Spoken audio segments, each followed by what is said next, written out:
무의 육성 종목 지정인데 그거 지금 문체부에서 지금 뭐 작파하고 있으니까 그죠. 한국은 택견이 지금 문화재로 지정되어 있고 실험을 무예라고 할 때 실험이 지정되어 있습니다. 자, 그리고 활쏘기가 문화재로 지정이 되어 있습니다. 자, 요 이제 세 가지가 지금 되어 있는 상태고, 북한은 제가 확인해 보니까 태권도가 2015년에 북한 자기들 그 국가급 문화재로 지정이 되어 있습니다. 그리고 실험이 지정이 되어 있습니다.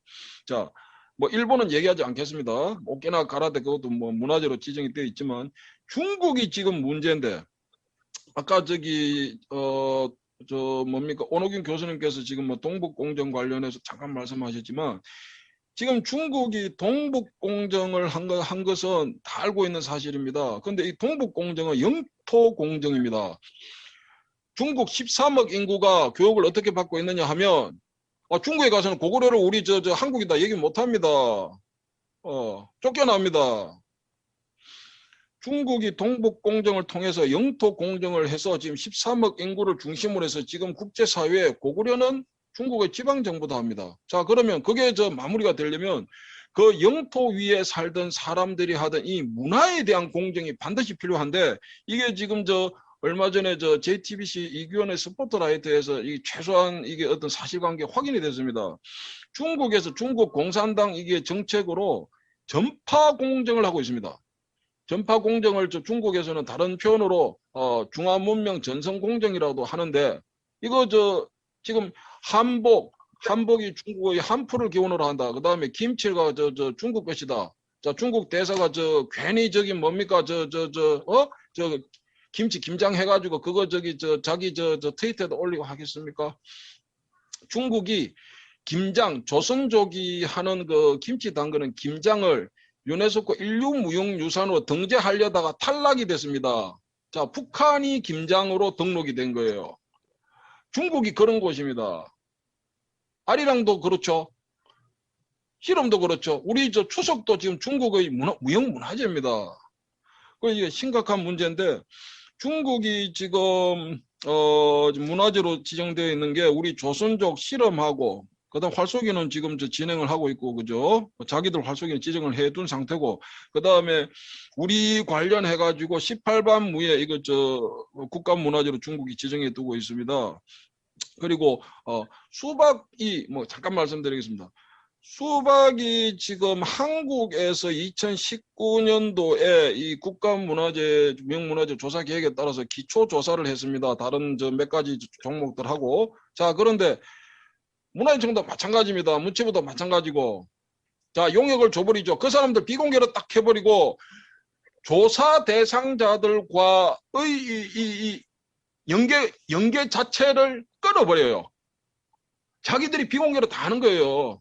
자, 그런데 불이익은 누가 받느냐? 현장이 받습니다. 현장에서 평생에 걸쳐가지고 이 피땀 흘리가 하는데 어디 가서 얘기조차 못해요. 제가 한 가지 사실관계 말씀드리면, 자, 2019년도에 수박이 국가무형문화재 조사 계획에 따라서 이제 기초조사 대상이 됐습니다. 현장 조사가 됐습니다. 거기서 불이익이 있었는데 그 얘기 안 하겠습니다. 자, 그 다음에 자, 거기에 대해서 민원을 제기하니까 용역팀에서 저희 쪽하고 연락을 두절시켜 버렸어요. 세상에 이런 경우가 있습니까? 자, 그래서 문화재청에 얘기했습니다. 조처를 해달라. 그러니까 문화재청은 또 책임전가에 핑퐁이에요. 그건 용역팀에서 하는 거 자기들은 모른다. 자, 그래서 그러면 대한수박협회에서 협조했던 사진이나 영상 같은 거 이거 사용 승낙을 했는데 그 사용 승낙 취소하겠다. 그 보고서에 넣지 마라. 그래서 보고서에 빠졌습니다. 자, 그리고 그게 다가 아니고 자기들끼리 비공개로 이 용역팀 몇 사람의 의견을 첨부해가지고 무형문화재위원회에 올렸는데 어떻게 올렸느냐? 자, 체계가 부족하다. 그래서 지정가치 조사 대상이 되지 않는다. 수박도 그렇고 다른 것도 다 그렇다 이거예요. 자, 그런데 체계에 대해서 이 용역팀에서 조사한 적이 없어요. 이거 완전 귀신이 진짜 놀랄 일 아닙니까? 체계에 대해서 조사한 적도 없는데 조사한 적도 없는 체계가 부족하다. 이걸 이유로 들어가지고 무형문화재위원회에 올려가지고 이거 지정가치 조사 대상으로 되지 않는다 해서 이거를 완전히 결단을 내놓은 겁니다. 자, 그러면 피해는 민간에서 입는 거예요. 그럼 저희들 어디 가서 얘기합니까? 문화유치원이 얘기하면 그 용역팀 의견이다. 용역팀은 연락 두절시켜버려요. 문화유위원회의한테 어떻게 얘기합니까? 행정소송도 못하는 거예요, 이거는. 이렇게 문화재청에서 이런 뭡니까 행정적으로 이렇게 부당하게 하는 거 이거 달라져야 됩니다. 그러는 동안에 이 수박이 중국에서 제5차 어떤 지령입니다. 그쪽에서는 뭐 공문을 지령이라 하니까 지령에 따라서 산서성에서 성급 무형문화재로 지정이 되어 있습니다. 그쪽 단체가 지금 프랑스에 본부를 두고 세계 대회를 10년 넘게 하고 있습니다. 그럼 국제사회에서 이 수박이라는 명칭과 역사 이런 부분들을 우리가 공유하는 게 있는데 중국이 그걸 지금 중국이 지금 대표성을 가져가고 있는 거예요. 그럼 저희는 그럼 대한수박협회는 어떻게 됩니까? 문화유치원 행정적으로 그렇게 해버렸죠. 용역팀에서 연락을 두절시켜버렸죠. 불이익 줬죠. 자, 그리고 체계에 대해 조사 한 바도 없는데 체계가 부족하다. 그러니까 지정가치 조사 대상이 되지 않는다. 이래가지고 또 불이익 줬죠. 문화재 조사 나오는 것 자체를 막아버렸어요. 한국에서는. 변성단절이 돼버립니다. 그러면 그 결과는 어떻게 됩니까? 우리 대한민국 무예사가 중국으로 뺏깁니다. 이거 우리 역사예요.